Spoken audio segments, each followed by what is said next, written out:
अपना ख़ानदान, अपने साथ जुड़े हुए वफादार काफ़िले को कुर्बान किया और इस्लाम की रूह को क़यामत तक के लिए महफूज बना दिया।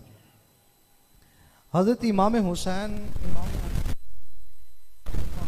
हो, अगर उस वक़्त यजीद की इस ताकत के सामने खड़े ना होते तो आज हमारे पास जो दीन महफूज तरीन दीन है, ये दीन हमारे पास ना होता।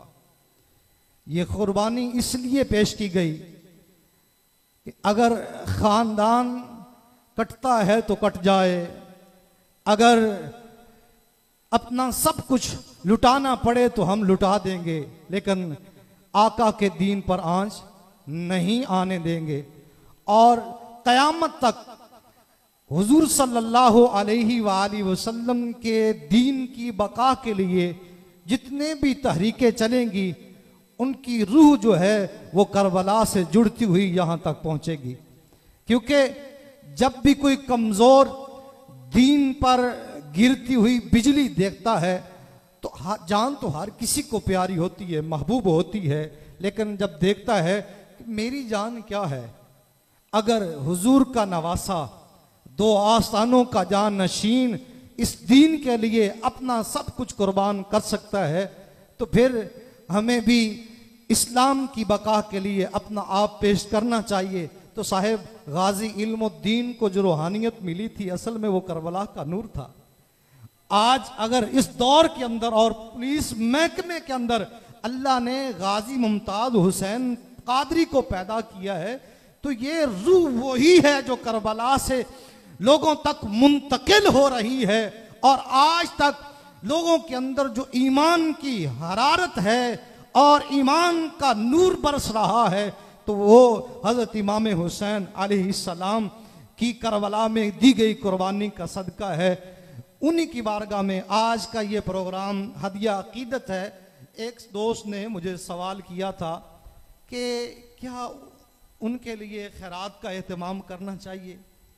कहते जी, एक मौलवी कह रहा था कि नहीं करना चाहिए, और यकीनन ये कहने वाला यजीद का हवारी हो सकता है, हुसैन का मोहब्बत करने वाला, इश्क करने वाला कभी नहीं हो सकता।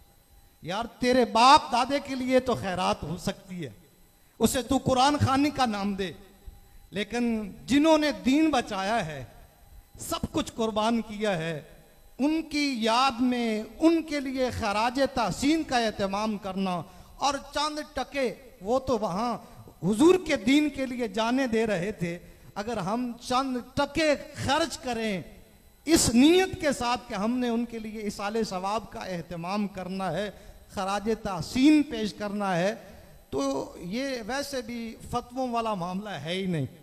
जो हुसैनी होगा उसे फतवों की ज़रूरत नहीं पड़ती।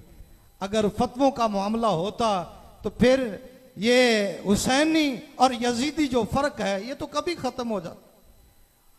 ये इश्क वाले हैं जो हुजूर की आल से मोहब्बत करते हैं, और इसाले सवाब करना है। इसाले सवाब के लिए भी किसी दलील की ज़रूरत है यार।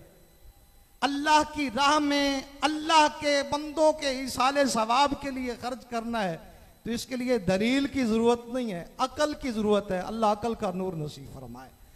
तो बग़ैर किसी परेशानी के, बग़ैर किसी खौफ के आप खर्च करते रहा करें। अब कहते हैं जी ये आप हज़रत इमाम हुसैन के नाम से कर रहे हैं, ये ठीक नहीं है। तो आइए ज़रा एक बस हदीस से बात करके मैं तिलावत के लिए कारी साहब को दावत देता हूँ। आका करीम सल्लल्लाहु अलैहि वसल्लम के गुलाम है, नाम है हज़रत साहब। क्या नाम है जी? ये याद कर लें आप। जो सवाल करे कि जनाब हुसैन के नाम पर प्रोग्राम करना, खैरात करना, ये कैसे जायज़ हो गया, तो उन्हें आप दलील के तौर पर ये हुजूर सल्लल्लाहु अलैहि वसल्लम की हदीस सामने रखना। अगर अंदर कुछ होगा तो फिर आपको और दलाल की ज़रूरत नहीं पड़ेगी। तो आका करीम सल्लल्लाहु अलैहि वसल्लम की बारगाह में हज़रत साद रज़ियल्लाहु ताला अन्हु हाजिर होते हैं, अर्ज़ करते हैं, अल्लाह के हबीब सल्लल्लाहु अलैहि वसल्लम वालदा का विसाल हो गया है, मैं उनके इसाले सवाब के लिए कुछ करना चाहता हूँ, आप मुझे बताएं मैं क्या करूँ। आका करीम सल्लल्लाहु अलैहि वसल्लम, उस वक़्त मुसलमानों को पानी की बड़ी ज़रूरत थी क्योंकि मदीने के माहौल में पानी की बड़ी किल्लत थी। आका करीम सल्लल्लाहु अलैहि वसल्लम फरमाया एक कुआं खुदवा दो, उससे हुजूर की उम्मत पानी पिएगी। मदीने के अंदर जो हज़रत साद ने कुआं खुदवाया उससे गरीब भी पानी पीते थे, अमीर भी पानी पीते थे। उस कुएं का नाम आपने रखा बेरे उम्मे साद। क्या जी? अगर हजरत साद रदी अल्लाह ताला अन्हो की वालदा के लिए कुआं खुदवाया जाए, वक्फ किया जाए, उसका नाम बेरे उम्मे साद रखने से वो हराम नहीं होता ना। फिर नियाज़े हुसैन के नाम से अगर खैरात का एहतमाम कर दिया जाए, हुजूर सल्लल्लाहु अलैहि वसल्लम के उस सहाबी के अमल से, हुजूर ने ये नहीं कहा कि साद ये क्या किया, कुआं तो तूने खुदवा दिया, अपनी माँ के इसाले सवाब के लिए वक्फ कर दिया, इसका नाम बेरे उम्मे साद क्यों रख रहे हो? ये हुजूर ने एतराज नहीं किया, सहाबा ने एतराज नहीं किया। मुझे बताएं, आज नाम रखने से एतराज करने वाला रसूलुल्लाह से बड़ा तौहीद वाला है, सहाबा से बड़ा तौहीद का मानी है। मैंने कहा तौहीद का नूर तो मुस्तफा की दालीज से फूटता है। आज तक जो दीन हम तक पहुंचा है ये सहाबा की कुर्बानियों से पहुंचा है।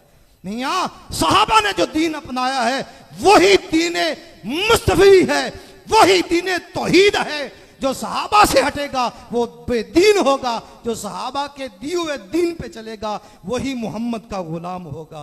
तो इसलिए कभी भी तरद्दुद में ना आए, शक में ना पड़े, जो हम काम कर रहे हैं वही काम कर रहे हैं जो सरकार सल्लल्लाहु अलैहि वसल्लम ने किया है और सरकार के सहाबा ने किया है। हाँ, थोड़ा सा अंदाज में फ़र्क आ सकता है कि हम जिस तरह एहतमाम के साथ महफिल कर रहे हैं उस वक्त इस एहतमाम के साथ महफिल का एहतमाम ना हो। अगर ये एतराज़ हो कि इस तरह एहतमाम नहीं था तो फिर तो कोई भी मकातब फ़िक्र नहीं बच सकता।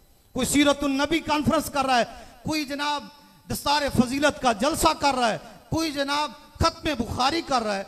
आप मुझे कहीं से दिखाएं कि साहबा ने खत्म बुखारी किया हो, मुझे दिखाएं कहीं लिखा हो कि सीरतुन नबी कॉन्फ्रेंस साहबा ने की, नहीं की। लेकिन हम नाजायज नहीं समझते, खत्म बुखारी कराए वो भी ठीक, अगर कोई जलसा सीरतुन नबी करवाए वो भी ठीक, और अगर कोई जश्न 100 साला करवाए वो भी ठीक है। लेकिन जब सीरतुन नबी कॉन्फ्रेंस सहाबा ने नहीं की तो वो ठीक है। मिलादुन नबी कर लिया जाए, जिक्र इमाम हुसैन का एहतमाम कर लिया जाए, उस सूरत में वो भी जायज़ है, ये भी जायज़ है। अल्लाह ताला हमें अमल की राहों का मुसाफिर बनाए।